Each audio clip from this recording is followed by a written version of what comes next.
KKN PPM UGM Unit Kasian A YU 170 periode 2 tahun 2020 mempersembahkan pengenalan kesehatan mental. Halo semuanya, tahukah Anda, menurut data dari WHO Regional Asia Pasifik mengenai jumlah kasus gangguan depresi, menunjukkan bahwa jumlah kasus terbanyak terdapat di India dengan jumlah 56.675.969 kasus atau 4,5% dari jumlah populasi, dan kasus terendah terdapat di Maldives dengan 12.739 kasus atau 3,7% dari populasinya. Nah, lalu bagaimana dengan Indonesia? Untuk Indonesia sendiri, Indonesia memiliki kasus sebanyak 9.162.886 atau sebanyak 3,7% dari populasi. Hal ini menunjukkan bahwa sistem kesehatan di dunia dianggap belum cukup untuk menanggapi beban gangguan mental, sehingga terdapat kesenjangan antara kebutuhan akan perawatan dan persediaannya yang sangat besar. Bahkan, sekitar 85% orang dengan gangguan mental parah di negara berkembang tidak mendapat pengobatan atas gangguannya. Nah, jadi, apa yang dimaksud dengan kesehatan mental? Berdasarkan Undang-Undang Nomor 18 Tahun 2014 tentang kesehatan jiwa didefinisikan sebagai kondisi di mana seorang individu dapat berkembang secara fisik, mental, spiritual, dan sosial, sehingga individu tersebut menyadari kemampuan sendiri, dapat mengatasi tekanan, dapat bekerja secara produktif, dan mampu memberikan kontribusi untuk komunitasnya. WHO menekankan bahwa kesehatan mental lebih dari sekedar tidak adanya gangguan mental atau cacat. WHO juga menekankan bahwa menjaga dan memulihkan kesehatan mental sangat penting pada basis individu, serta di seluruh komunitas dan masyarakat yang berbeda di seluruh dunia. Jadi, seseorang yang bermental sehat dapat menggunakan kemampuan atau potensi dirinya secara maksimal dalam menghadapi tantangan hidup, serta menjalin hubungan positif dengan orang lain. Sebaliknya, orang yang kesehatan mentalnya terganggu akan mengalami gangguan suasana hati, kemampuan berpikir, serta kendali emosi yang pada akhirnya bisa mengarah pada perilaku buruk. Sekarang udah pada tahu kan definisi dari kesehatan mental? Nah, selanjutnya adalah apa sih faktor-faktor yang menyebabkan adanya gangguan mental? Teman-teman, sebenarnya penyebab terjadinya gangguan mental hingga saat ini belum diketahui secara pasti.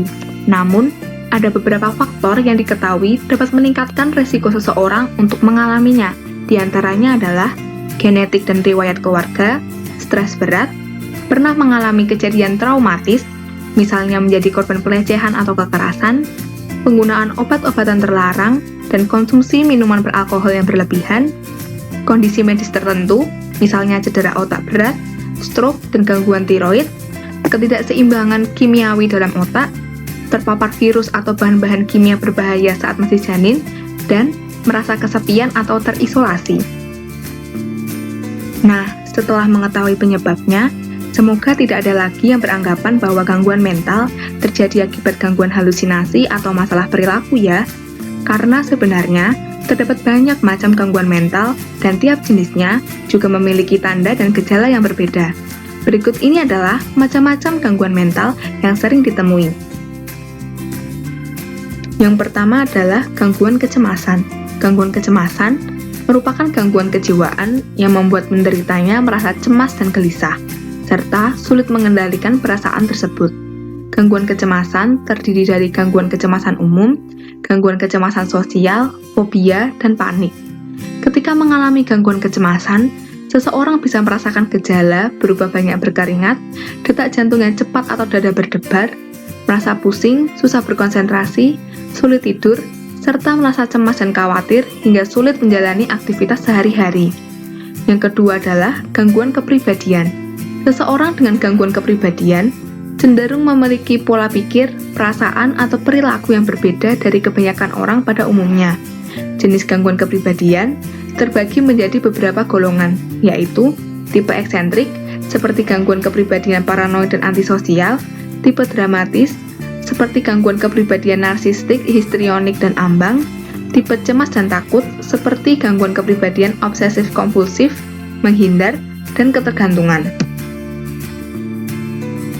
Ketiga, gangguan psikotik, yang merupakan gangguan yang menyebabkan munculnya pemikiran dan persepsi yang tidak normal, misalnya penyakit skizofrenia. Skizofrenia adalah gangguan mental yang terjadi dalam jangka panjang dan menyebabkan penderitanya mengalami halusinasi, delusi, kekacauan berpikir, dan perubahan perilaku. Orang dengan gangguan ini dapat mengalami kesulitan membedakan kenyataan dengan pikirannya sendiri. Yang keempat, gangguan suasana hati. Orang yang menderita gangguan suasana hati bisa mengalami perubahan mood atau suasana hati yang drastis dan dalam waktu cepat, seperti dari sangat bahagia menjadi sangat sedih, dari percaya diri menjadi pesimis, dan dari bersemangat menjadi malas beraktivitas. Gangguan lain seperti depresi, bipolar, dan gangguan siklotimik termasuk faktor-faktor yang dapat mempengaruhi perubahan suasana hati yang cepat dan drastis. Kelima, gangguan makan yang dapat membuat perilaku makan seseorang terganggu. Contoh dari gangguan makan adalah anoreksia nervosa dan bulimia nervosa, serta binge eating disorder atau gangguan makan berlebihan. Keenam, orang dengan gangguan pengendalian impuls, yaitu orang yang tidak dapat menahan dorongan untuk melakukan tindakan yang dapat membahayakan dirinya sendiri atau orang lain. Sedangkan, gangguan perilaku adiksi atau kecanduan biasanya disebabkan oleh penyalahgunaan alkohol dan obat-obatan terlarang atau narkoba, serta kecanduan aktivitas tertentu. Ketujuh, yaitu gangguan PTSD, Post Traumatic Stress Disorder, atau gangguan stres pasca trauma, yang merupakan gangguan mental yang muncul setelah seseorang mengalami atau menyaksikan peristiwa yang tidak menyenangkan.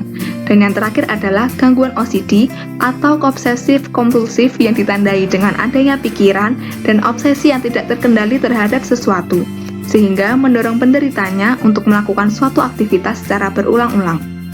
Itu tadi merupakan macam-macam gangguan yang sering ditemui. Apapun jenisnya, macam-macam gangguan jiwa yang dialami oleh seseorang perlu ditangani oleh orang yang profesional, seperti psikolog atau psikiater.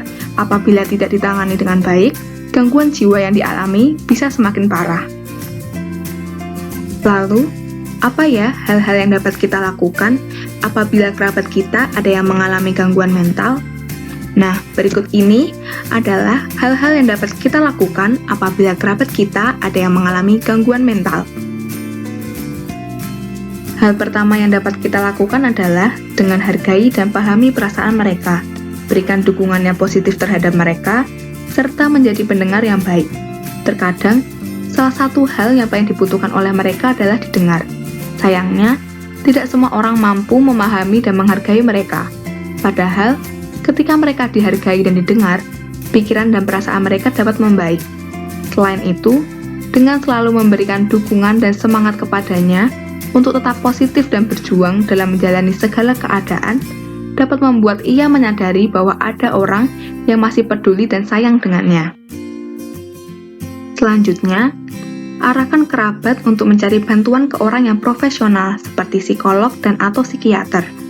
Hal ini juga berlaku bagi kerabat yang menunjukkan gejala mengalami gangguan mental, agar ia tidak melakukan self-diagnose.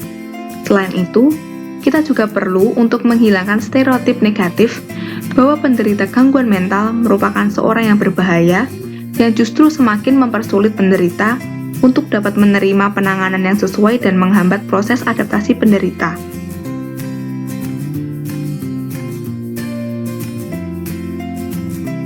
Sekian dulu pemaparan dari kami, semoga bermanfaat. Mari kita saling peduli dengan orang di sekitar kita, dan salam sehat dari kami. Sampai jumpa!